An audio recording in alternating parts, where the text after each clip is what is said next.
Комитет канадского парламента по правам человека и международному развитию осудил Коммунистическую партию Китая, отметив, что согласно Конвенции ООН, преследование уйгуров и других тюрков в Восточном Туркестане является геноцидом. В заявлении, к которому были приложены доказательства, предоставленные с 2018 года, подчеркивается, что репрессии в отношении коренных жителей уйгурского региона являются этнической чисткой в соответствии с Конвенцией ООН о геноциде. Комитет основывал свое решение на доказательствах и свидетельских показаниях бывших узников, которые сообщили, что Коммунистическая партия Китая проводит в регионе тотальный контроль, массовые аресты, трудовую эксплуатацию, демографический террор и другие преступления. Члены комитета призвали правительство Канады осудить Китай, признать его действия против уйгуров и других тюрков геноцидом, ввести санкции против китайских властей, а также сотрудничать с другими странами и различными организациями для получения неограниченного доступа в уйгурский регион.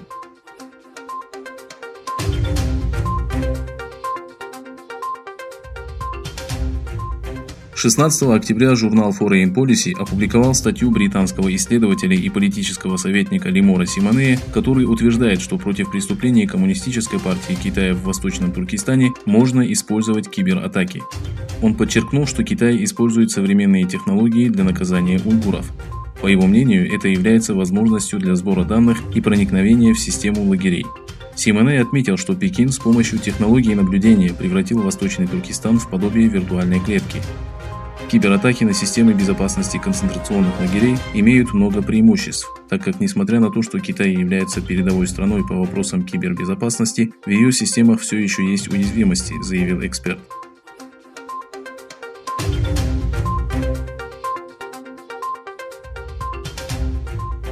Госсекретарь США Майк Помпео заявил, что Госдепартамент признал 6 работающих в США китайских медиакомпаний иностранными представительствами.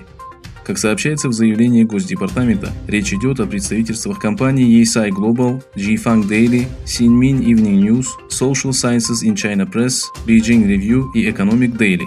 При этом организации, признанные иностранными представительствами, должны соблюдать определенные требования в плане прозрачности. Наша цель – защитить свободу прессы в Соединенных Штатах и гарантировать, что американский народ знает, исходят ли получаемые им новости из свободной прессы или от злонамеренного иностранного правительства. Прозрачность не угрожает тем, кто ценит истину, подчеркнули в Госдепартаменте. В феврале США признали иностранными представительствами ряд других китайских СМИ, в том числе информационное агентство Синьхуа. Помпео также сообщил, что в пятницу Соединенные Штаты начнут диалог по Китаю с Европейским Союзом.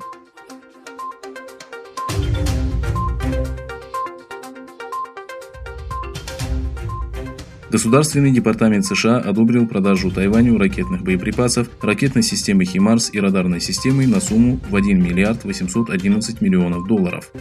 Агентство сотрудничества в области безопасности и обороны США сделало 3 отдельных заявления о продажах и заявило, что Конгресс США был осведомлен о данном решении. Министерство иностранных дел приняло решение одобрить продажу Тайваню 135 единиц военного оборудования и крылатых ракет с ориентировочной стоимостью в $1 миллиард 800 миллионов долларов, отмечается в одном из заявлений. Тайвань также получит 11 ракетных систем «Химарс» на сумму 436 миллионов долларов, 6 разведывательных блоков МС-110 и 4 наземных станции для F-16 на сумму 376 миллионов долларов.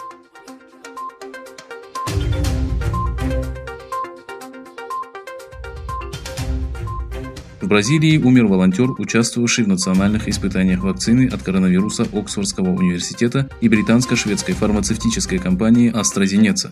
По данным издания, смерть 28-летнего участника испытаний наступила в результате осложнений, вызванных новой коронавирусной инфекцией.